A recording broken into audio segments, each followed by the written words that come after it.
बेटा, मेरा एक आखिरी वचन पूरा करेगा क्या? विजय चाचा की थरथराती कमजोर आवाज सुनकर रोहित का मन दुख से भर आया। सफेद चादर के नीचे बिस्तर पर पड़े चाचा की आंखों में साफ दिख रहा था कि उनके पास अब ज्यादा वक्त नहीं बचा। लेकिन उनका मन अभी भी एक आखिरी इच्छा से भरा था। मेघा का लग्न। रोहित ने नजरें नीची कर लीं। सामने मेघा शांत खड़ी थी। उसके चेहरे पर न खुशी थी न दुख।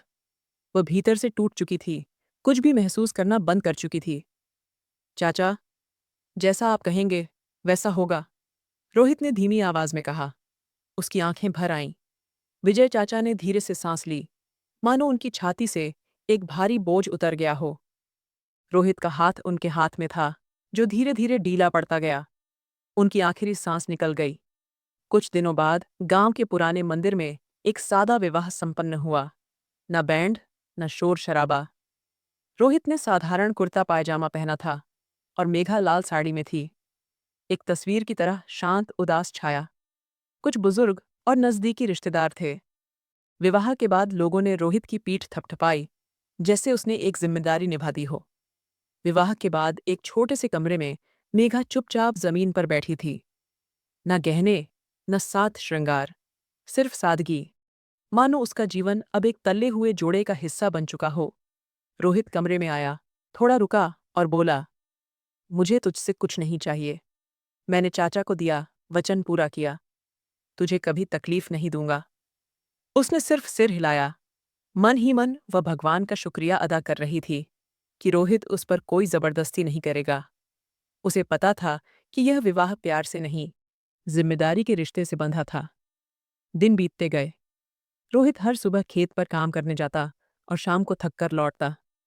मेघा घर का काम चुपचाप करती रहती, झाड़ू लगाना, चूल जलाना और रात को एक कोने में सो जाना।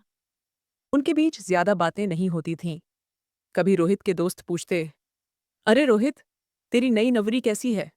वह हंसकर कहता, बस, भगवान की कृपा है। लेकिन सच कहें तो उसके मन में ना प्यार था, ना कोई अपनापन। सिर्फ चाचा के लिए एक वचन निभा रहा था।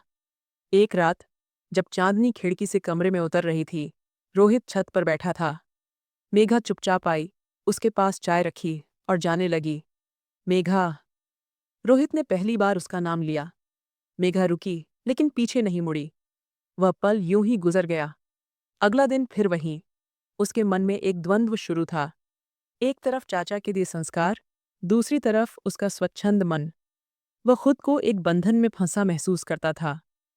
मेघा ने खुद को किताबों में डुबो लिया। जब रोहित घर पर नहीं होता, वह पढ़ाई करती रहती। पुराने नोट्स, पुराने सपने। उसे पता था कि वह उसे प्यार नहीं देता, लेकिन वह खुद को हारने नहीं देगी।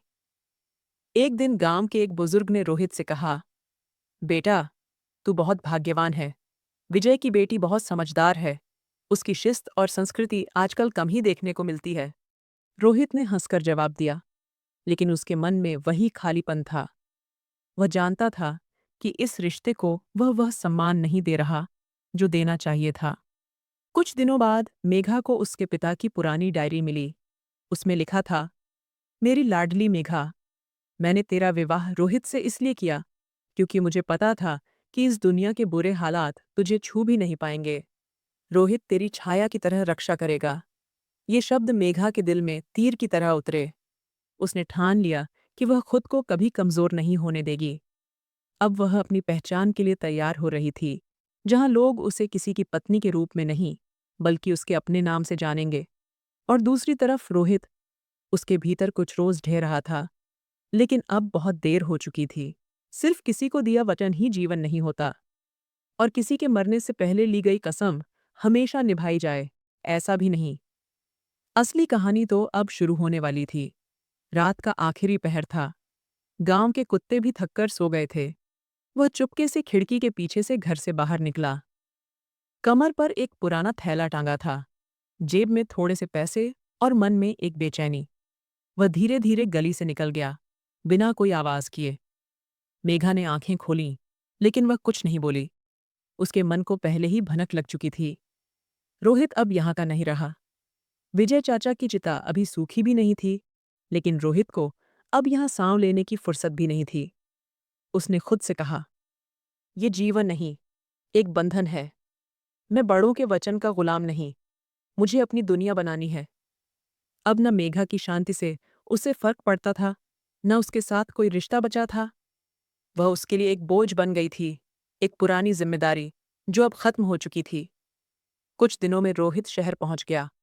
धूल भरी सड़कों, भीड़ और शोर में उसकी नया जीवन शुरू हुआ। रेलवे स्टेशन से उतरकर वह एक जर्जर कमरे में पहुंचा। छत टपकती थी, दीवारें सीलन भरी और काली पड़ चुकी थीं, लेकिन उसके लिए यही आज़ादी थी। काम की तलाश में भटकते भटकते उसे आखिरकार एक गोदाम में नौकरी मिली, ट्रक से बोरे उतारने की। सुबह से शाम तक पसीना बहाना और रात को उस गंदी गद्दी पर लुढ़क जाना। फिर भी उसके चेहरे पर सुकून था, मानो वह किसी मंजिल की ओर बढ़ रहा हो। एक शाम गोदाम से लौटते वक्त वह एक चाय की टपरी पर रुका। वहीं उसकी मुलाकात निशा से हुई। वह दिखने में साधारण थी, लेकिन आंखों में एक अलग चमक थी। कुछ मुलाकातें, थोड़ी सी गप्पें और चाय के बहाने बढ़ती नज़दीकियां।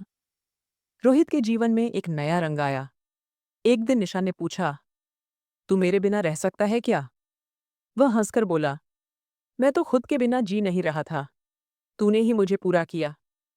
कुछ हफ्तों में दोनों ने विवाह कर लिया। ना कोई रस्म, ना अतीत का जिक्र।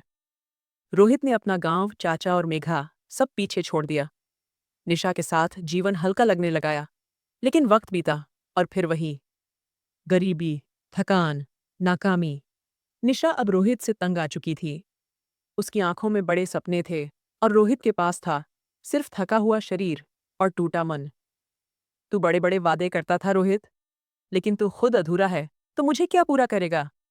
निशा की आवाज अब तल्ख हो चुकी थी। वह चुप था। उससे पता था कि उसके पास न शिक्षा थी, न बड़े सपने, न वह आकर्षण जो निशा जैसी लड़कियों को चाहिए होता है। उसके पास सिर्फ मेहनत थी और एक खाली दिल। इधर गांव में, उस घर में मेघा खुद को संभालने में जुट गई थी। रोहित के जाने के बाद उसने एक भी आंसू नहीं बहाया। वह भीतर से मजबूत थी। गांव में लोगों ने ताने मारे, रोहित बीवी को छोड़कर भाग गया। वह पहले भी काम का नहीं था, बस विजय का सहारा था। उसने सब सुना, लेकिन जवाब नहीं दिया। वह चुप रही, लेकिन मन में ठान लिया, अब मैं किसी के नाम पर नहीं जीऊंगी, न बाप के, न पति के। अपनी पहचान मैं खुद बनाऊंगी। रोहित को मेघा की याद आती थी, जब निशा के शब्द उसके दिल को चीरते। उसे याद आता कि मेघा ने कभी शिकायत नहीं की। उसकी शांति में एक सम्मान था, एक विश्वास था। एक रात जोरदार बारिश में निशा ने दरवाजा पटक कर चिल्लाया, अब मेरी सब्र का अंत हो गया, मैं जा रही हूं।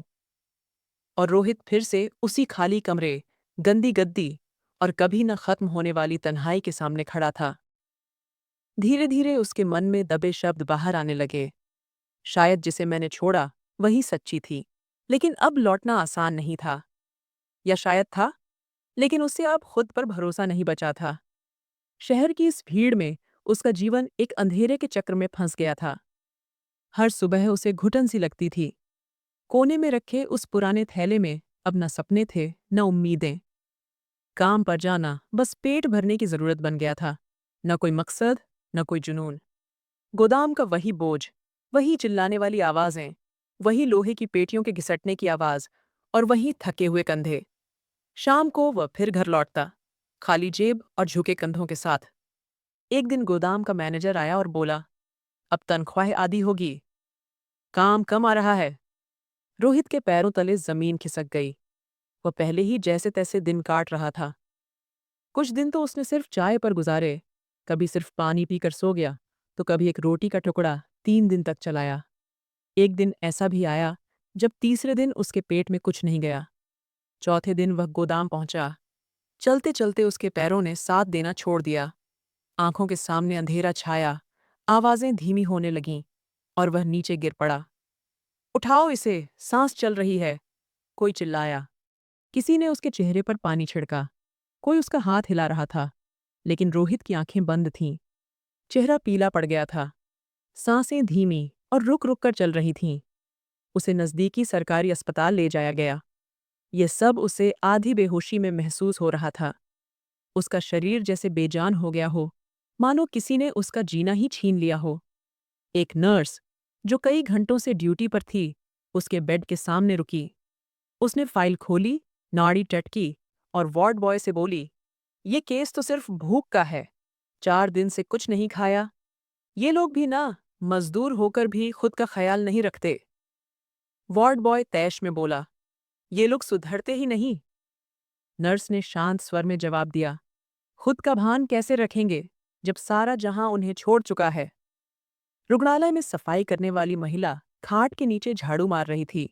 तभी रोहित की जेब से एक पुरानी फोटो निकली, विजय चाचा और मेघा की, जिसे उसने जानबूझकर नहीं पर अनजाने में दिल से संभाल कर रखा था।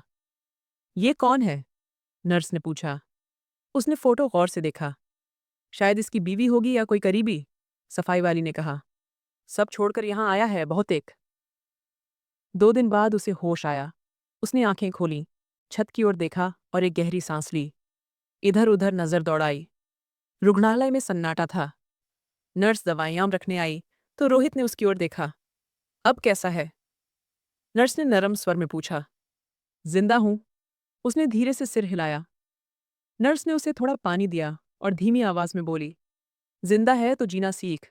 खुद को ऐसे मत छोड़ दे। जिंदगी बोझ नहीं, एक मौका है। ये वाक्य साधारण था, पर रोहित के मन के गहरे कोने में उतर गया। उसकी आंखें भर आईं। शायद पहली बार किसी ने उसे सही मायने में जीने की कीमत समझाई थी। रात में रुग्णालय के लाइट्स मंद पड़ चुके थे। सिर्फ पंखे की आवाज और किसी मरीज की खांसी की खनखनाहट बीच बीच में सुनाई देती थी। रोहित चुपचाप लेटा रहा। उसके सामने मेघा थी। काश मैं उसे समझ पाता, उसने मन में सोचा। उसकी खामोशी के शब्द सुन लेता। लेकिन अब न वो दिन लौटने वाले थे, न वो वक्त। सिर्फ यादें थीं और पछतावा। उसे अब समझ आया था। अब फैसला उसका था, पड़ा रहना या खुद को संभाल कर खड़ा होना। नर्स फिर दवाई लेकर आई तो रोहित ने पूछा, ये रुग्णालय कहाँ है? नर्स ने आश्चर्य से उसकी ओर देखा। तुझे ये भी याद नहीं? ये कोलकाता का जनरल हॉस्पिटल है, उसने कहा। रोहित हल्का सा हंसा और सिर हिलाया। हाँ, याद आया, पर अभी बहुत कुछ याद करना बाकी था। मानो जिंदगी की धूल में दबी थकी आत्मा अब थोड़ा जागने लगी थी। फिर भी ये सफर खत्म नहीं हुआ था। असल में ये अब शुरू होने वाला था। रुग्णालय से छुट्टी मिलने के बाद वह उस कमरे की ओर नहीं गया जहां छत से पानी टपकता था, जहां दीवारें उसकी तकलीफ पर आंसू बहाती थीं और जहां तन्हाई ने उसकी आत्मा को छलनी कर दिया था। पहली बार उसने अपनी हथेलियों की रेखाओं को गौर से देखा, जैसे उनमें वह अपना अतीत और वर्तमान तलाश रहा हो। कुछ पल वह चुपचाप बैठा रहा, सिर्फ सांस लेता रहा। फिर धीरे धीरे उसके मन में एक संकल्प पक्का हुआ। अब बस, बहुत हुआ। अब लौटना है, वहां जहां सब छोटा था पर दिल बड़े थे। अगले दिन कुछ पुराने कपड़े, रुग्णालय का अधूरा बिल और जेब में थोड़े से सिक्के लेकर वह स्टेशन की ओर निकल पड़ा। ट्रेन के सफर में उसके साथ सिर्फ खामोशी थी। बीच बीच में खिड़की से बाहर देखते हुए वो पुरानी यादों में खो जाता। बचपन के खेल, हंसते बतियाते चाचा और मेघा, उसकी सवालों भरी नजरें। उसका मन फिर से भारी हो गया। ट्रेन स्टेशन पर रुकी, सीटी बजी और उसके मन की बेचैनी बढ़ गई। उसके पांव अपने आप उस दिशा में मुड़ गए जहां उसका गांव था। गांव में कदम रखते ही सब कुछ जाना पहचाना, फिर भी थोड़ा बदला बदला सा लगा। वही मिट्टी, वही गलियां, पर लोगों की नजरें और उनका लहजा अब कुछ और था। रोहित आया है, एक बच्चे के चिल्लाने की आवाज के साथ खबर फैल गई। लेकिन जिन चेहरों पर पहले तिरस्कार दिखता था, उन पर अब आदर था, आश्चर्य था और एक अपनापन सा महसूस हो रहा था। नमस्ते रोहित भैया, अच्छा हुआ आप लौट आए, किसी ने कहा। चाचा का जमाई वापस आया, दूसरे ने जोड़ा। रोहित को झटका लगा। क्या ये वही लोग थे जिन्होंने उसे कभी नाकारा, अनपढ़ और निकम्मा समझा था? अब हर किसी की जुबान पर उसका नाम था और आंखों में एक अलग सी श्रद्धा।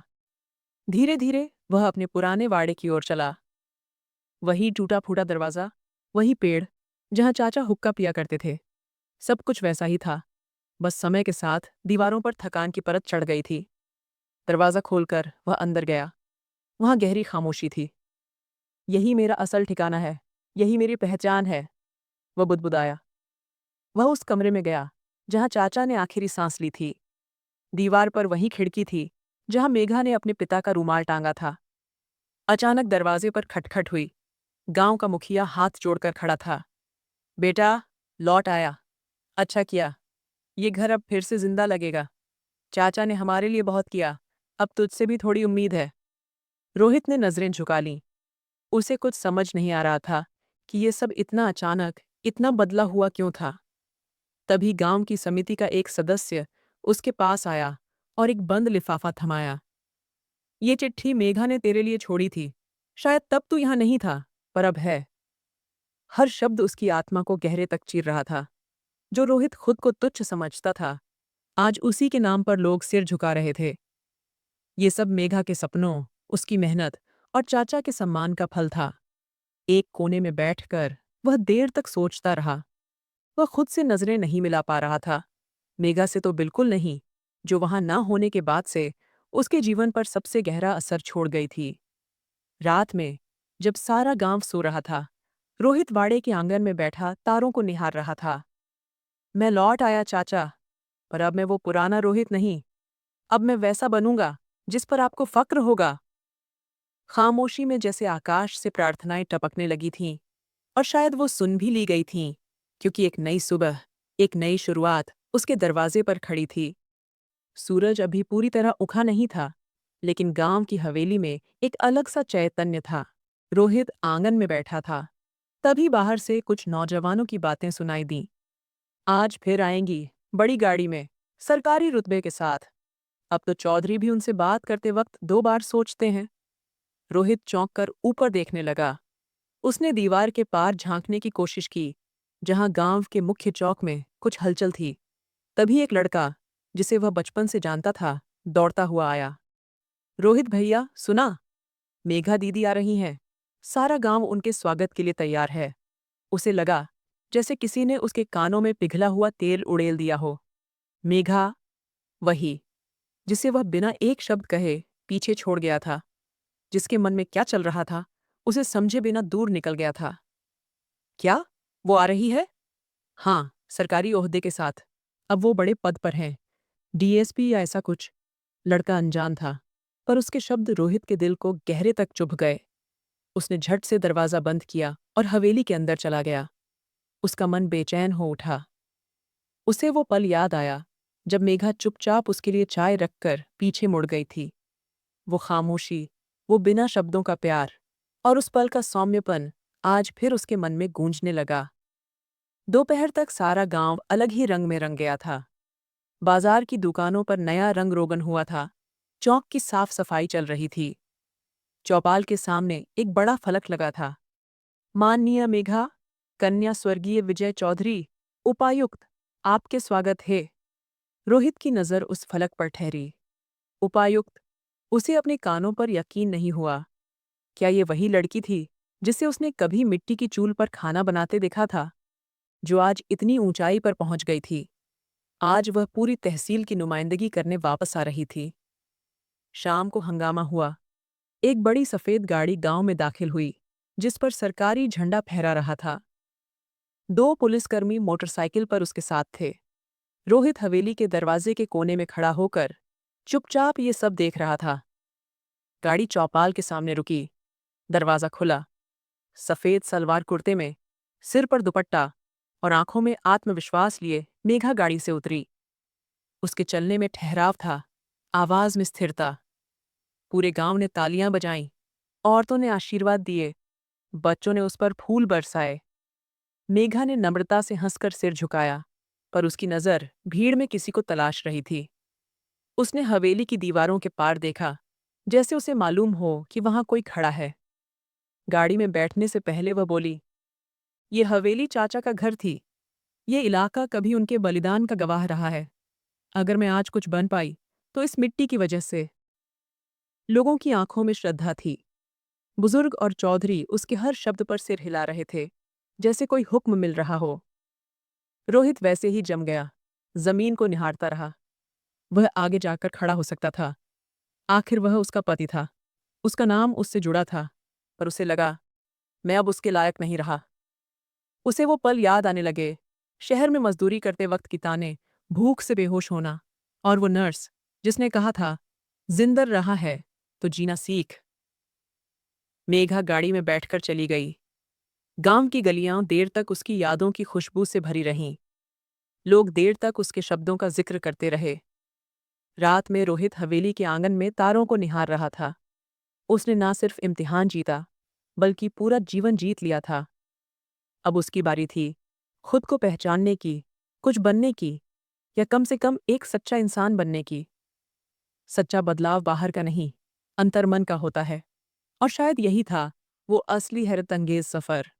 अगले दिन दोपहर की छायाएं लंबी होने लगीं। गांव के कुछ बुजुर्ग रोहित की हवेली पर आए।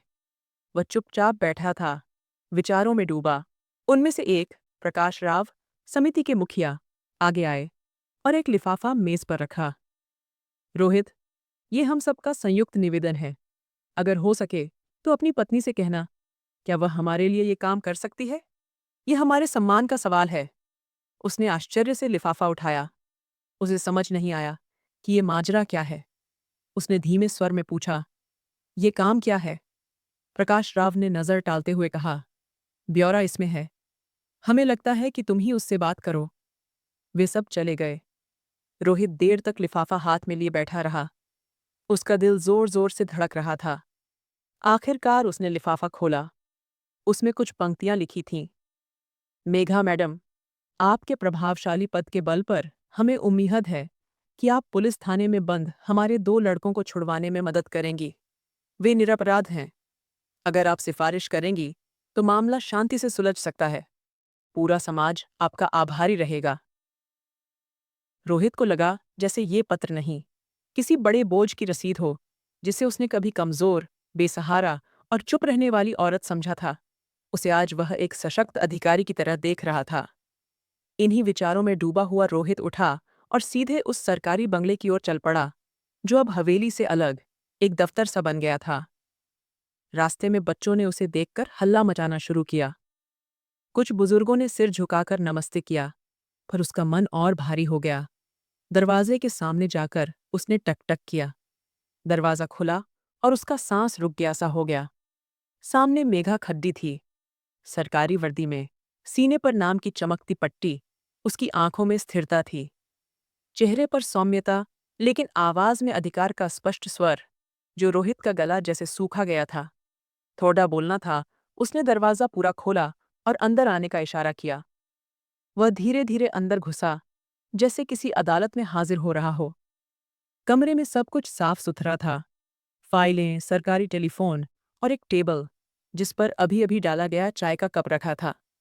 ये वही मेघा थी जो कभी मिट्टी पर नंगे पांव चलकर गलियां साफ करती थी, लेकिन आज उसके पांवों तले गालीचा था और सिर पर अधिकार की छाया। ये पत्र है, गांव वालों ने दिया है, थोड़ी मदद मांगी है तुमसे।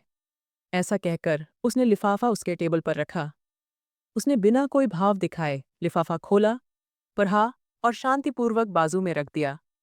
ये लोग सिफारिश मांग रहे हैं और तू क्या मांग रहा है? उसकी नजर चुराई, जैसे उसकी आंखों में कुछ पुराने गुनाह जमा हो गए हों। मैं कुछ नहीं मांगता, मैं सिर्फ पहुंचाने आया था। मेघा ने क्षण भर उसकी ओर सावधानी से देखा। वही नजर जो पहले उसे गूंगी लगती थी, आज वह सवाल पूछ रही थी, बिना बोले, बिना चीखे। तूने कभी पूछा कि जब तूने मुझे छोड़ा था तब मुझे क्या लगा? तूने समझा कि मैं सिर्फ एक गूंगी औरत हूं जो तेरे बिना कुछ नहीं? उसकी पलकें झपकने लगीं। उसके आवाज के सामने वह खुद को बहुत छोटा महसूस करने लगा। माफ कर मुझे, वह जैसे तैसे बोल पाया। मेघा हंसी, लेकिन उस हंसी में दुख मिला था। तुझे लगता है कि शब्दों से पाप धुल जाते हैं? रोहित की आंखों में पानी आया। नहीं, मुझे पता है, मैं बस अपनी गलती को करने आया हूं। वह कुर्सी से उठी और खिड़की के पास जाकर बाहर देखने लगी। बाहर सूरज ढल रहा था। तुझे क्या लगता है, मैंने ये सब कैसे हासिल किया? सिर्फ मेहनत से नहीं रोहित, तेरे दिए एकांत से, तेरे नक्कार की वेदना से, तेरे मौन तिरस्कार को ईंधन बनाकर। हर रात जब मैं तेरा खाली अंतःकरण देखती थी, मेरे मन में और दृढ़ संकल्प जागता था कि मैं खुद को तेरे बिना, लेकिन पूर्ण बनाकर दिखाऊंगी। और फिर वो दिन आया, जब मेरा सीएसएस का रिजल्ट आया, मेरी सालों की मेहनत का फल मिला। मेरे कंधों पर ओझ उतर आया उसने गहरी सांस ली और कहा, वक्त निकल जाता है रोहित, लेकिन जो जख्म हम दूसरों को देते हैं वे पीछे रह जाते हैं। उन्हें भरने में बहुत वक्त लगता है। कुछ जख्म तो कभी नहीं भरते। वह चुप खड़ा था, जैसे उसके पापों की बेदियां उसके गले में अटक गई हों। उसकी आंखों में अनंत शर्म थी। मेघा सब जानती थी, लेकिन उसने टेबल के ड्रॉर से पेन निकाला और कागज पर लिखा, पत्र पर कार्रवाई शुरू है, और उसे लिफाफे में डालकर उसे थमा दिया। ये प्रकाश साहेब को दे देना, उसने कहा। और सुन रोहित, वह रुकी, अगर तुम सचमुच माफी मांगना चाहते हो तो खुद को ऐसा इंसान बनाओ जो अपने पापों का बोझ उठा सके। रोहित का दिल धड़कने लगा। उसकी आंखों से आंसू बहने लगे। जब वह बाहर निकला, सूरज ढल रहा था और आकाश में नारंगी रोशनी फैल रही थी। शायद यही रोशनी रोहित के भीतर एक नए सूर्योदय की शुरुआत थी। लेकिन उसे पता था कि अब रास्ता लंबा है, और इस बार सिर्फ कदम ही नहीं, मन भी सच्चा होना चाहिए। शाम का समय था। आसपास के छोटे दुकानदार अपना सामान समेट रहे थे। बाजार का शोर धीरे धीरे शांति में बदल रहा था। मजदूर वर्ग थक कर अपनी झोपड़ियों की ओर जा रहा था। रोहित भी एक कोने में बैठा था, हाथ में खाली थैली, आंखों में थकान और मन में विश्वास का अंधेरा। पिछले 2 दिनों से उसे कोई काम नहीं मिला था। जेब खाली थी और पेट में भूख थी। एक वक्त का खाना भी जुटा नहीं पाया था। दोस्तों से कर्ज मांगते मांगते वह शर्म की सारी हदें पार कर चुका था। एक रात जब वह एक दुकान के बाहर से गुजर रहा था, उसने देखा कि कुछ बचा हुआ सामान बाहर पड़ सिया था। तभी भीतर के शैतान ने धीरे से फुसफुसाया, बस एक चीज उठानी है, कोई नहीं देख रहा। उसने कुछ पल इधर उधर देखा, फिर धीरे से आगे बढ़ा। उसने एक छोटा मोबाइल बॉक्स उठाया ही था कि पीछे से आवाज आई, अरे चोरी कर रहा है। 2 लोग दौड़ ढाक कर आए और देखते देखते रोहित को पकड़ ढाक कर पुलिस स्टेशन ले गए। किसी ने कुछ सुना नहीं, किसी ने कुछ समझा नहीं, बस उसके माथे पर चोर का ठप्पा लग गया। पुलिस स्टेशन की दीवारें भारी लग रही थीं और भीतर की हवा गालियों, बदबू और डर का मिश्रण थी। पूरी रात उसे नींद नहीं आई। वह दीवार से टेक कर बैठा था। आंखें बंद कीं तो पुरानी यादें एक एक करके उसके मन में उतरने लगीं। काकू का प्यार, मेघा की शांति, हवेली का छप्पर और गांव के कुएं की ठंडी हवा। सब कुछ किसी चलचित्र की तरह उसके सामने घूमने लगा। वे पल भी याद आए जब उसने उसे दुकान के बाहर रोते देखा था, लेकिन कुछ नहीं पूछा। वे रातें जब वह चुपके से किताब में खोई रहती थी और वह अपनी दुनिया में मस्त था। सुबह हुई तो पुलिस स्टेशन के बाहर एक एसयूवी आई, जिस पर नीली नंबर प्लेट थी। पुलिस वालों के साथ एक सम्मानित महिला उतरी। सबने आदर से सिर झुकाया। ये मेघा थी। अधिकारी गंभीरता से उसे सलाम कर रहे थे। वह सीधे अंदर गई, थानेदार से बात की और कुछ ही मिनटों में रोहित को पुलिस स्टेशन से बाहर निकाला गया। उसने नजर उठाकर देखा, सामने वह खड़ीडी थी, पुलिस वर्दी में, सम्मान के साथ, लेकिन चेहरा शांत। चलो बाहर आओ, उसने कहा। रोहित ने एक पल उसे देखा, फिर धीरे से बाहर आया। उसे लगा जैसे जमीन उसके पांवों तले से खिसक गई हो। अगर कोई और मदद करता तो शायद उसे इतनी शर्मिंदगी नहीं होती, लेकिन यह वही महिला थी जिसे उसने कभी नजरअंदाज किया था, कम आंखा था। बाहर आने पर जब वह गाड़ी में बैठा, मेघा ने एक शब्द भी नहीं बोला। गाड़ी चुपके से चल रही थी। उसका सिर झुका था और उसका मन भीतर से रो रहा था। रास्ते में वह बार बार उसका चेहरा देखना चाहता था, लेकिन हिम्मत नहीं थी। उसकी आंखों में सीधा रास्ता दिख रहा था, जैसे उसके मन में कोई भावना बची ही न हो। लेकिन उसे पता था कि वह शांति खालीपन नहीं, बल्कि गहरे जख्मों का निशान थी। जब गाड़ी उसकी पुरानी खोली के सामने रुकी, तो उसने दरवाज़ा खोला और सिर्फ इतना कहा, उतर। रोहित नीचे उतरा। एक पल रुका, कुछ कहना चाहता था, लेकिन शब्दों ने साथ छोड़ दिया। उसने दरवाज़ा बंद किया और चली गई। पीछे धूल उड़ती रही। उस रात वह खोली में चुपके से बैठा था, अपने हाथों की रेखाओं को देख रहा था, दीवार पर टंगे पुराने कपड़िन्हों को देख रहा था और भीतर भीतर टूट रहा था। उस दिन पहली बार उसे पूरी तरह एहसास हुआ कि जिसे वह एक शांत साए की तरह समझता था, वह वास्तव में एक पूर्ण अस्तित्व थी।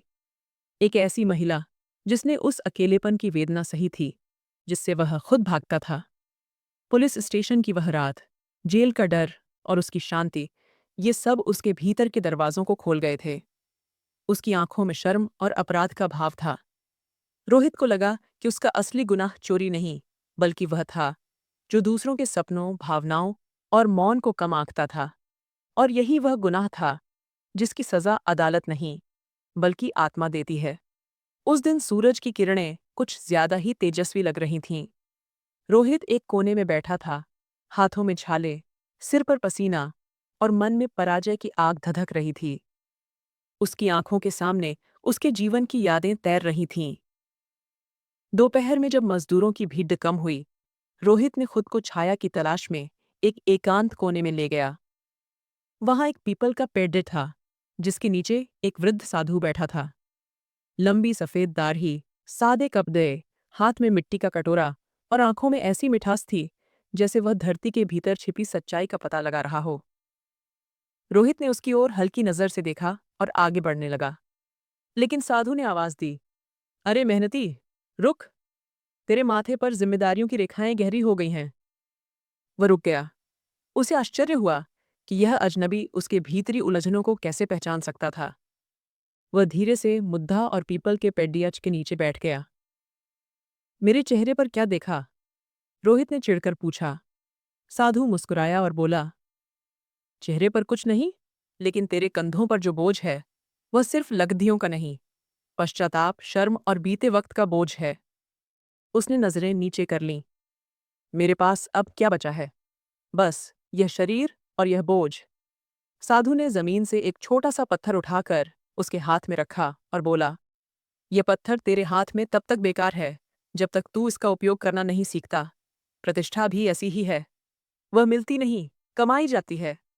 वह एक ऐसी रोशनी है जो इंसान अपने भीतर जलाता है, दूसरों की आंखों को दिखाने के लिए नहीं, बल्कि खुद को देखने के लिए। रोहित चुपचाप बैठा रहा। उसके भीतर कुछ हिला, जैसे मृत नसों में फिर से खून दौड़ने लगा हो। तू क्या कह रहा है, मैं क्या करूं? उसने निराशा से पूछा। साधु ने धीरे से कहा, तेरे सामने दो रास्ते हैं। या तो बाकी की जिंदगी इस बोझ के साथ गुजार दे, या फिर उठ खड़ा हो और वह बन जिसे कल का रोहित गर्व से देखे।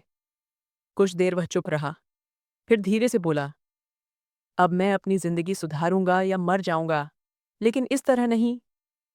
साधु ने आशीर्वाद दिया, जा मेहनती, अपने बोझ को कंधों से नहीं, दिल से उतार। खुद को वह जगह दे जिसके लिए तू दूसरों से मांगता था। उस रात सोने से पहले रोहित ने अपना पलंग नहीं, बल्कि अंतर्मन साफ किया। उसने सारे बेकार कागज फाड़ दिए दिए जो कपद्हे वह बोझ समझकर ओढ़ता था, उन्हें धोकर ठीक किया। और अगले दिन सूरज उगने पर वह पहले से अलग था। वह गोदाम में गया और पुराना काम शुरू किया। इस बार उसने बोझ सिर पर नहीं, सीने में लिया। उसे पता था कि यह काम अस्थायी है, लेकिन जो प्रतिष्ठा वह कमाना चाहता था, उसकी नींव यही मेहनत थी। रोज वह जल्दी आता, देर तक रहता और आखिर में जगह साफ करता। दूसरे मजदूर उसका मजाक उड़ाते, अरे रोहित, तू तो नवाब बन गया।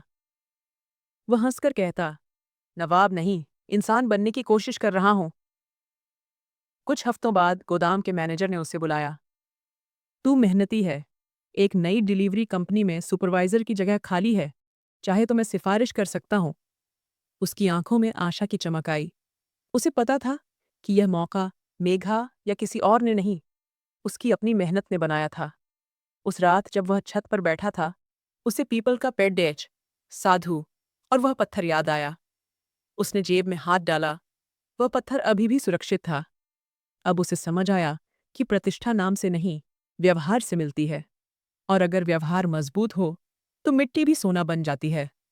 उसने आकाश की ओर देखा और धीरे से कहा, मेघा, मैं तेरे पीछे लौटने के लिए नहीं, खुद को वापस पाने के लिए बदल रहा हूं। और अब यह सफर रुकने वाला नहीं। दूर सूरज की किरणें फैल रही थीं।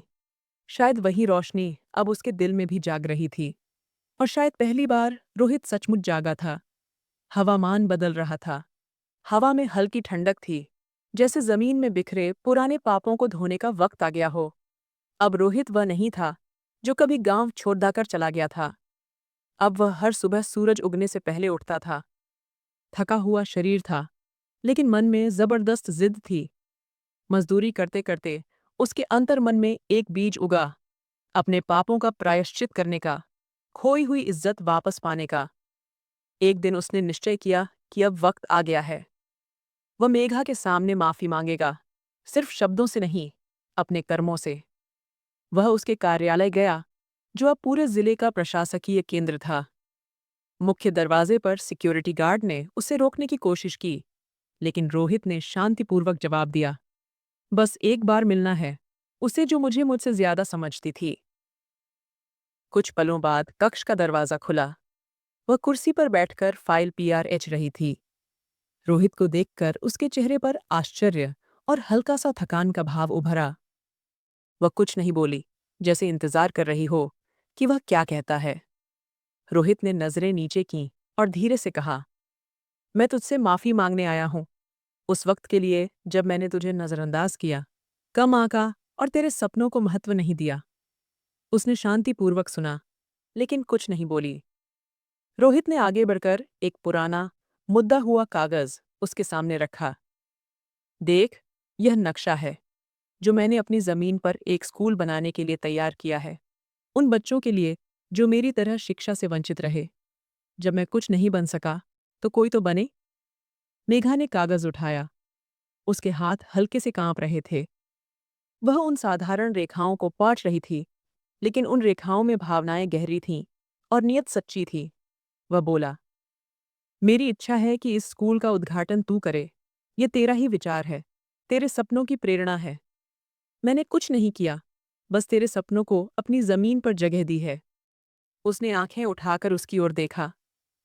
उसके चेहरे पर फिर वही पुरानी शांति थी, लेकिन अब उस शांति में एक भीतर से आने वाला संतोष झलक रहा था। रोहित बोला, क्षमा शब्दों से नहीं मिलती। कुछ गलतियां वक्त, कर्म और त्याग से ही धुलती हैं। इसलिए मैं तेरे दरवाजे पर आया हूं, ये बताने की मैं सचमुच बदलने की कोशिश कर रहा हूं, और ये कोशिश स्थायी है, दिखावे की नहीं। कुछ ही दिनों में पूरे गांव में चर्चा थी। वह जमीन, जहां कभी रोहित खेती करता था, अब एक छोटे से स्कूल में बदल रही थी। मजदूर ईंटें जोड़ रहे थे, बच्चे आसपास इकट्ठा होकर देख रहे थे। उनके लिए एक नया संसार बन रहा था। जब स्कूल का फलक लगा, तो उस पर बंधे अक्षरों में लिखा था, विजय चाचा विद्यालय, ज्ञान के लिए। उद्घाटन के दिन मेघा आई।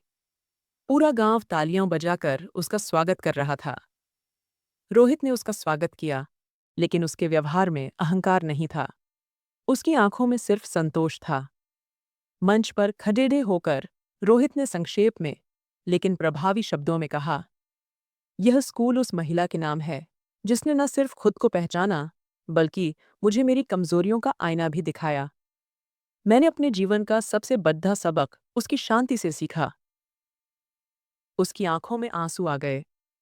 उसे पता था कि कुछ जख्म शब्दों से नहीं भरते, लेकिन यह भी सच था कि जब कोई इंसान अपनी गलतियों को स्वीकार कर उन्हें सुधारने में जुट जाता है, तो वह दोषी नहीं रहता, वह सीखने वाला बन जाता है। उद्घाटन के बाद सभी वापस जाने लगे। मेघा रुकी और धीरे से बोली, शायद तूने सचमुच माफी मांग ली है रोहित, शब्दों से नहीं, कर्मों से। उसने सिर झुकाया और शांतिपूर्वक कहा, मैं बस इतना चाहता हूं कि मेरी गलतियों की वजह से तेरा नाम कभी नीचे ना हो, उलटे मेरे कर्मों से तेरी प्रतिष्ठा और ऊंची हो। उसने हल्के से सिर हिलाया और शांतिपूर्वक गाड़ी की ओर चली गई। उस संध्या को रोहित स्कूल की सीढ़ियों पर बैठा था। सूरज ढल रहा था, लेकिन उसके मन में एक नया प्रकाश उग रहा था। ऐसा प्रकाश जिसे अब शब्दों की जरूरत नहीं थी। उसने अपने बीते वक्त से माफी मांगी, और अब उसके सामने सिर्फ उसका उज्ज्वल भविष्य था। अब वह खाली नहीं था। उसके पास मेहनत की ताकत थी, सत्य का सहारा था, और आत्मसम्मान की प्रज्वलित ज्वाला थी। सुबह का उजाला गांव पर उतर रहा था। आकाश केसरी हो गया था और हवा में ताजापन था। एक नई शुरुआत का सुगंध सबके सांसों में घुल रहा था। उसके सामने वह स्कूल खड़ीदा था, जिसकी दीवारों में उसका पश्चाताप, उसकी मेहनत और उसका बदला हुआ दिल गूंथा था। स्कूल अब पूरी तरह तैयार हो चुका था, सादा, साफ और बच्चों के लिए सुंदर। दीवार पर जो फलक लगा था उस पर लिखा था मेघा एकेडमी। ये नाम उसने नहीं चुना था। गांव के वरिष्ठ शिक्षक और पंडितों ने मिलकर तय किया था कि यह स्कूल उस लड़डिचकी के नाम पर होना चाहिए जिसने न सिर्फ खुद को बनाया बल्कि पूरे गांव की सोच बदल दी। जब फलक लगाया गया, रोहित बस एक कोने में चुपचाप खड़िया था। मेघा को खबर दी गई, लेकिन उसने कुछ नहीं कहा। अगले दिन वह शांतिपूर्वक स्कूल आई। गाड़ी से उतरी तो बच्चे कतार में खड़े थे, हाथों में फूल, आंखों में सपने। वह दरवाजे के पास खड़िया था। उसे देखकर उसका दिल हिलने लगा। सालों की गलतियां, अपराध बोध, भावनाएं और पश्चाताप, सब कुछ उस एक पल में आंखों के सामने खड़ा हो गया। मेघा उसके पास आई, नजरें मिली और कुछ पल सब कुछ ठहर गया। न कोई शिकायत, न कोई सवाल, बस एक अधूरी कहानी थी जो अब पूरी होने वाली थी। तूने यह सब मेरे नाम पर किया? उसके स्वर में आश्चर्य नहीं, बस एक सौम्य भावना थी। रोहित ने धीमे स्वर में कहा, यह सब तेरे सपने का हिस्सा है। मैं तो बस एक गलती करने वाला था, लेकिन देर से ही सही मैंने सचमुच सीखा। उसने स्कूल की इमारत की ओर देखा और बोली, ये सिर्फ एक स्कूल नहीं रोहित, ये तेरे नए जीवन की शुरुआत है, और शायद हमारे रिश्ते की भी। बच्चों ने तालियां बजाईं, फूल दिए। एक शिक्षक ने प्रार्थना में कहा, यह वह जगह है जो हमें लेखनी के द्वारा प्रकाश देती है। इस जगह को ज्ञान का मंदिर बनाए। उद्घाटन संपन्न हुआ, लेकिन असली शुरुआत अब हुई थी। रोहित और मेघा साथ में स्कूल में गए। उसने दरवाज़ा खोला और उसे पहले अंदर जाने दिया। वह सम्मान, जो पहले कभी नहीं दिया था, अब बिना शब्दों के दिया जा रहा था। अंदर एक छोटा सा कार्यालय था। उसने खिड़की खोली, सूरज का प्रकाश अंदर आया। वह कुर्सी पर बैठी और विचारते हुए बोली, तू सचमुच बदल गया है रोहित। वह जमीन पर बैठकर बोला, बदला नहीं, बस सीखा हूं। और जो सीखता है वह झुकता है, चिल्लाता नहीं। उसने पहली बार उसकी आंखों में देखा। अब वहां अहंकार नहीं, सिर्फ ईमानदारी थी। मुझे अब रिश्तों से डर नहीं, लेकिन यह रिश्ता अब बराबरी का होना चाहिए, सम्मान का। उसने आंखें उठाकर जवाब दिया, मैं वादा नहीं कर सकता कि सब कुछ परफेक्ट होगा, लेकिन इतना जरूर कहता हूं कि अब मैं वह रोहित नहीं जो तुझे अकेला छोड़ ढककर चला गया था। उसने एक फाइल उसकी ओर बढ़ाई। ये स्कूल की रजिस्ट्रेशन की फाइल है। अब भी यह तेरी जिम्मेदारी है, मेरी नहीं। उसने वह फाइल इस तरह ली जैसे उसने जीवन की सबसे कीमती चीज हासिल की हो। सालों बाद एक अधूरी कहानी पूरी हुई थी। अतीत की कड़ी डिडीवी यादें और अनकहे जख्म पीछे रह गए थे। अब सिर्फ एक नई सुबह थी, एक नई दिशा और एक नया रिश्ता, जहां न कोई ऊपर न कोई नीचे, सिर्फ बराबरी। क्योंकि सिर्फ माफी से सब कुछ ठीक नहीं होता। इंसान को बदलना पड़ीडीएचता है, और सच्चा बदलाव तभी होता है जब इंसान पूरी शिद्दत से शांतिपूर्वक रिश्ते का जोड़ ही काम करता है। सम्मान का रिश्ता वही है जहां दोनों साथ चलते हैं, न कोई आगे न कोई पीछे। तो दोस्तों, यह थी आज की कहानी। इस कहानी के बारे में आपका क्या विचार है, कृपया हमें कमेंट बॉक्स में बताइए। और अगर आपको कहानी पसंद आई हो तो वीडियो को लाइक करें और चैनल को सब्सक्राइब करें। धन्यवाद।